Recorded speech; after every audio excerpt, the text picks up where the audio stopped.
Attention listeners, Aftersight's annual hike is coming up on July 27th. It was a really good experience for me. Visit aftersight.org/hike and become an audio trekker today. That hike today gave me so much courage.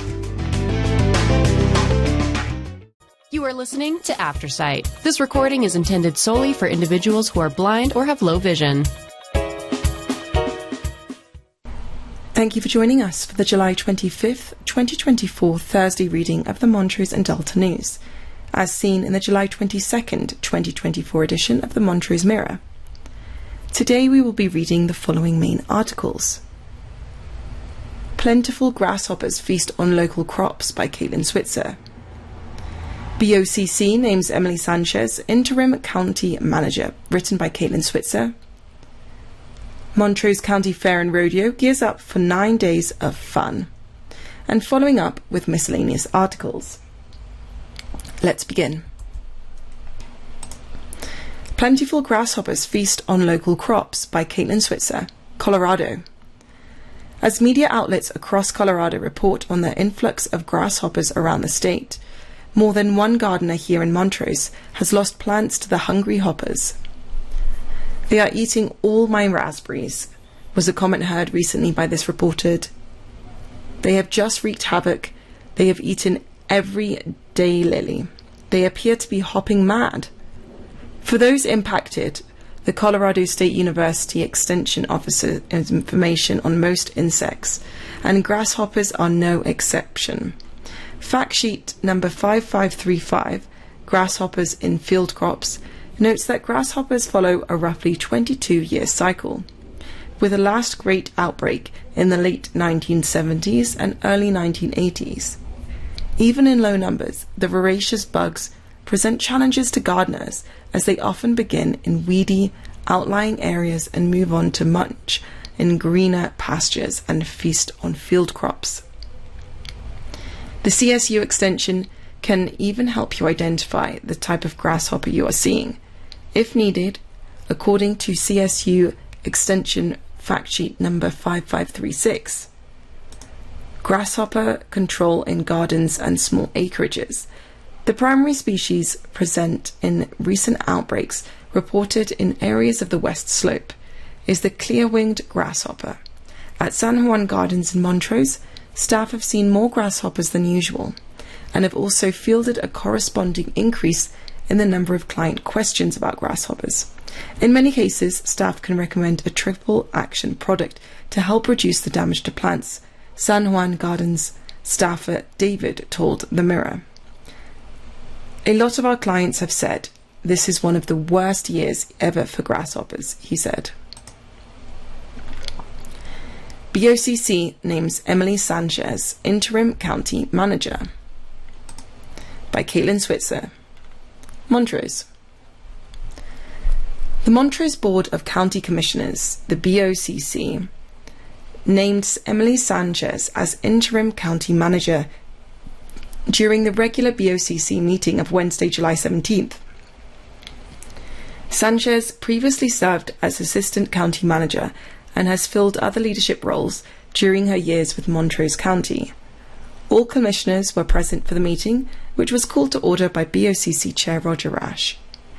Rick Dunlap led in saying the Pledge of Allegiance. The invocation was delivered by Pastor Ben Garrett of Calvary Chapel.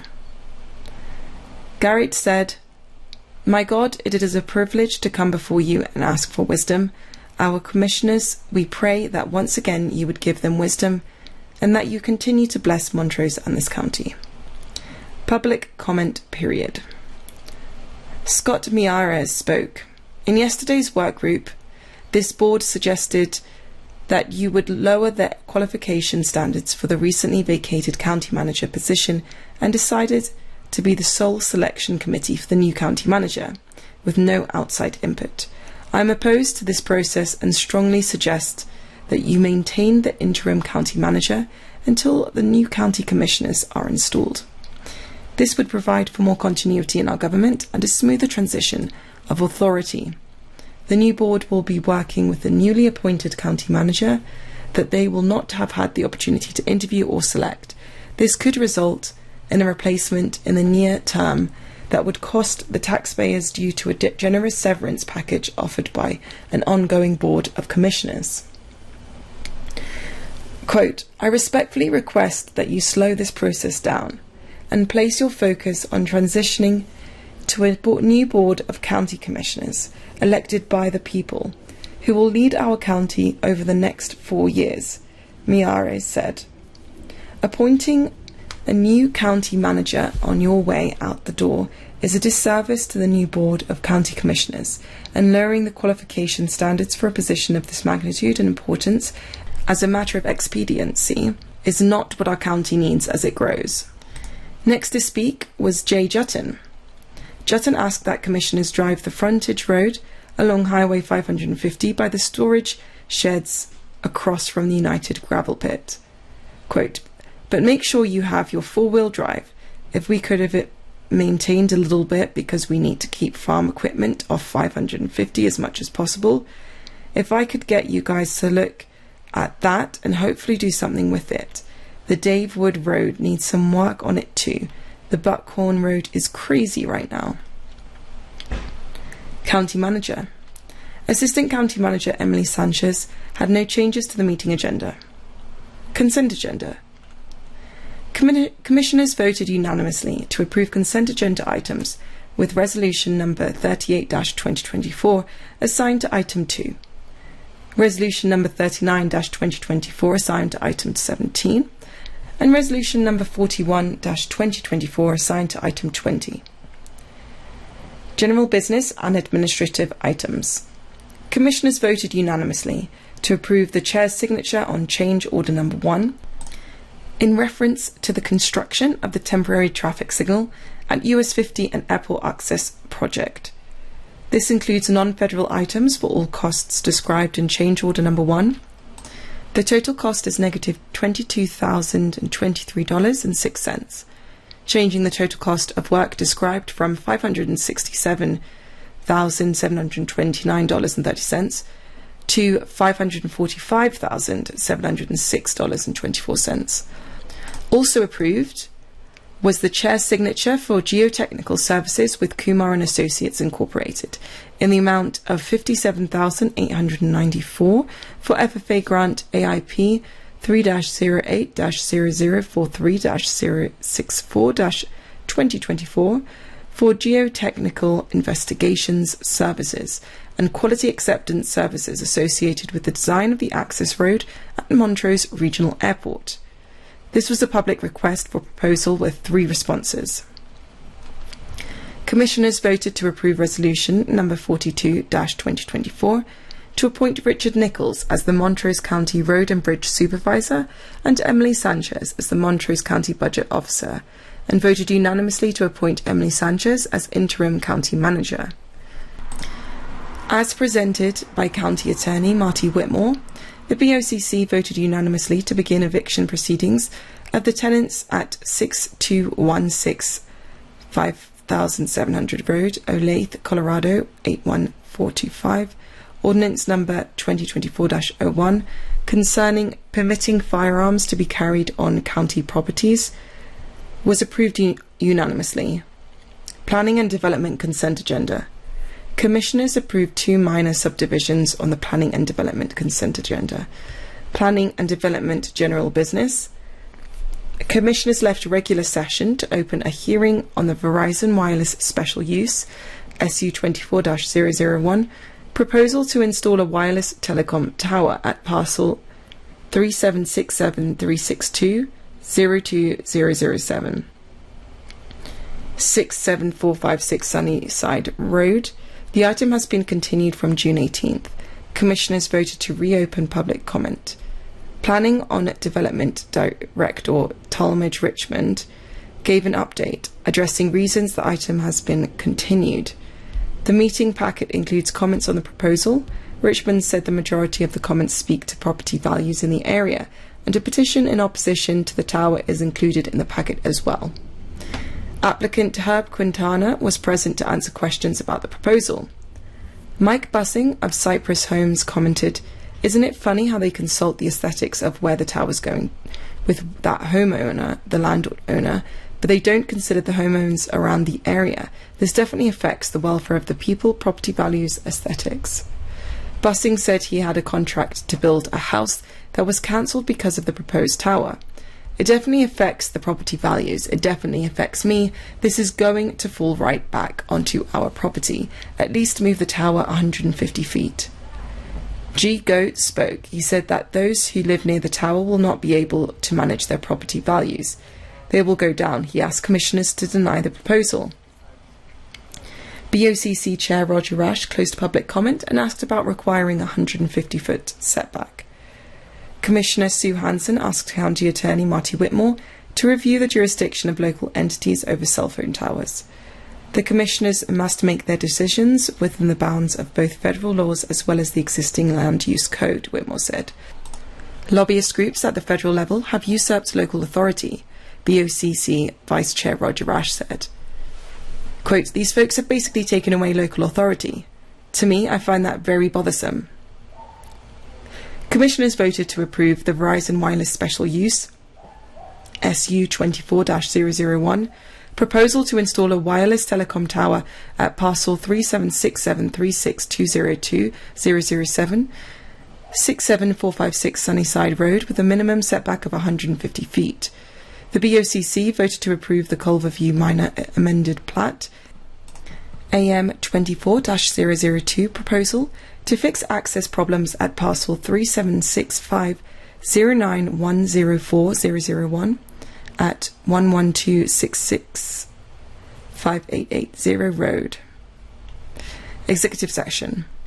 The BOCC entered executive session pursuant to CRS 24-6 402 4B and F for legal advice and discussion of positions in negotiations related to personnel policies and benefits not specific to any employee. Upon returning to regular session, BOCC Chair Roger Rash moved to adjourn. Montrose County Fair and Rodeo gears up for 9 days of fun, competition and community spirit, special to art and soul. Montrose. Get ready for thrilling rodeo action, dazzling displays of agricultural excellence, and down-home fun for the whole family. The much-anticipated Montrose County Fair and Rodeo returns for its 9-day run, kicking off on Friday, July 19th and running through Sunday, July 27th, 2024.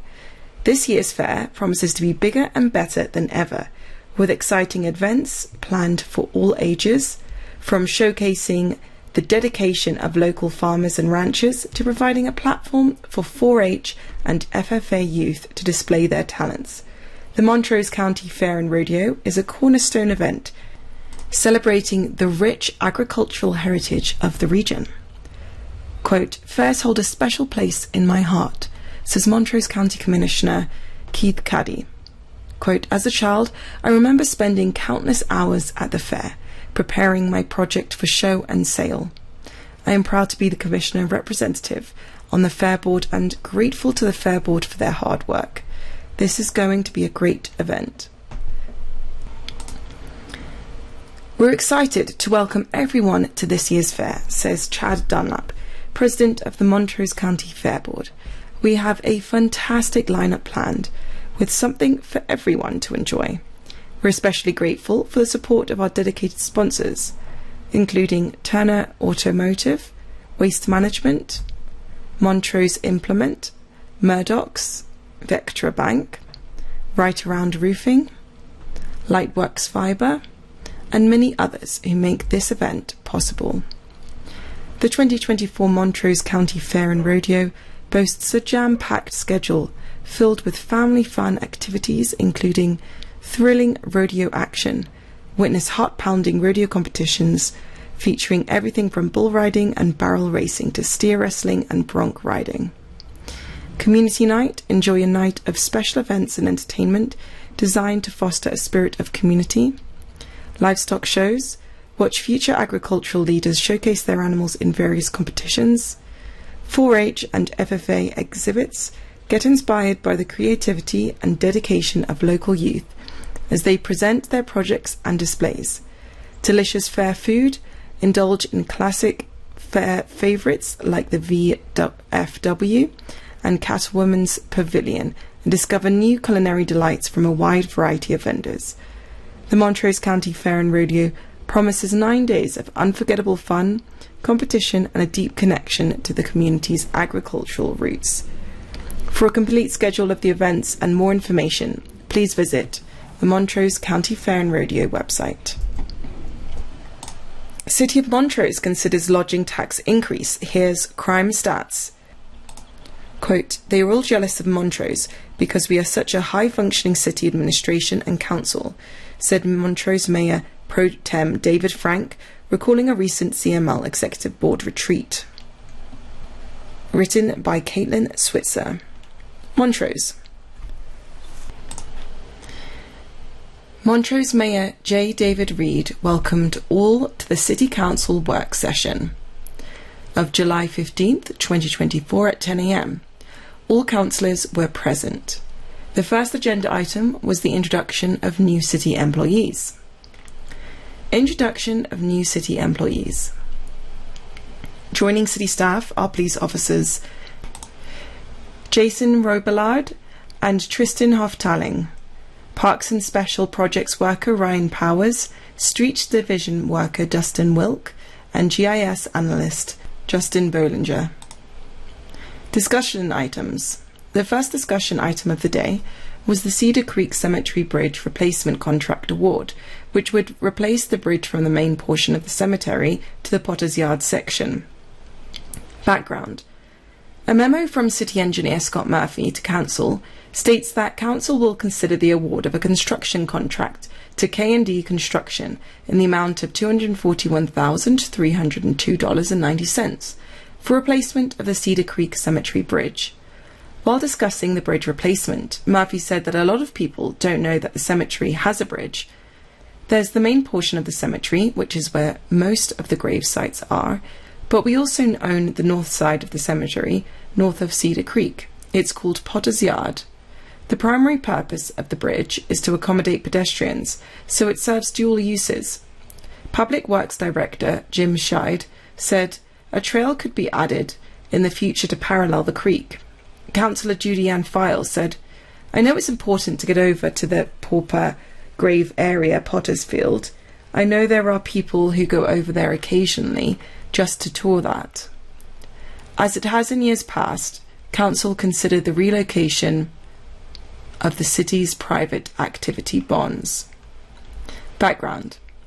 A memo from the Community Development Specialist Chris Ottinger states, "For the past 6 years, the City of Montrose has assigned our allocation of the private activity bonds, the PAB, to the Colorado Housing and Finance Authority, the CHFA. And CHFA in turn puts the PAB to use in our community. The IRS allocates a per capita bonding authority annually for housing to each state, also known as a PAB volume capacity or a CAP.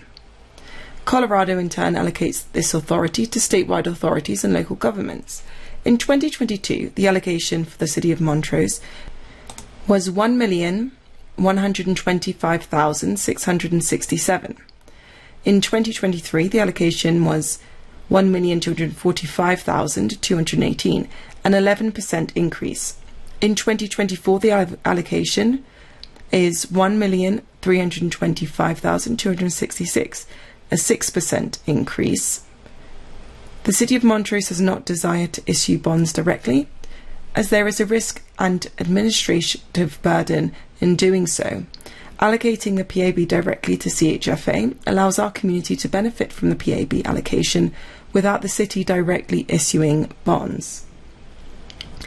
Planner 2 William Rees presented for consideration the Nations Edition Revised Annexation Agreement. Background. A memo from Rees to Council states, City Council is considering a revised annexation agreement for the Nations Edition. Originally annexed in 2007, the annexation agreement has been revised in 2014 and 2018. The revised agreement will replace the existing annexation agreement from 2018. The purpose of this revision is to match the city's modern development standards and practices, ensure ROW dedication sufficient for bridge improvements, and future roundabout construction at 6700 Road and Miami Road. Ensure public utility easements are dedicated along all rights-of-way, and amend requirements and city liabilities for recreational trails along Cedar Creek. Council considered the award of a contract with Bruin Waste Management for landfill services. A request for proposals generated 2 responses, with Bruin Waste coming in as a low bidder with a tipping fee of $64.50 per tonne. Background: a memo from Public Works Director Jim Shai to Council states, Bruin Waste offers a lower tipping fee and also a benefit to the city in the haul distance to where the city trucks would unload the municipal waste. Bruin Waste operates a transfer station on North Townsend Avenue in Montrose. The travel distance to the station is significantly closer to the trash routes, which will help to reduce the wear and tear on the trash trucks and also reduce the time required to complete a route.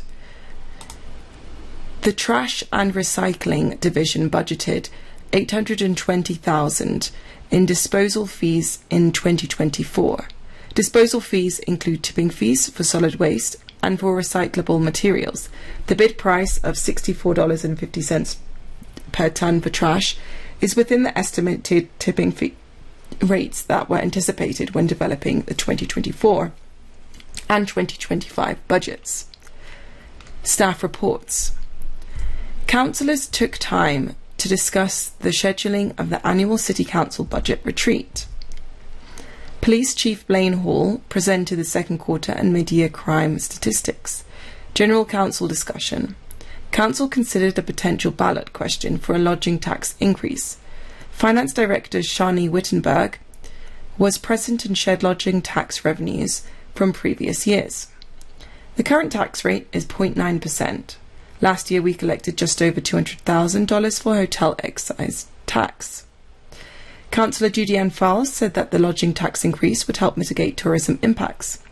I know the people I've talked to in the past 2 weeks are really thinking that it's time for the tourists to pay more. City Manager Bill Bell said that staff would come up with a narrative in support of the ballot question. City Engineer Scott Murphy gave a brief update on paving schedules and the roundabout art installations, which have been designed by former City Park staffer John Malloy. Mayor Pro Tem David Frank said he attended the Colorado Municipal League Executive Board retreat the previous weekend. Frank said, "They are all jealous of Montrose because we are such a high-functioning city administration and council.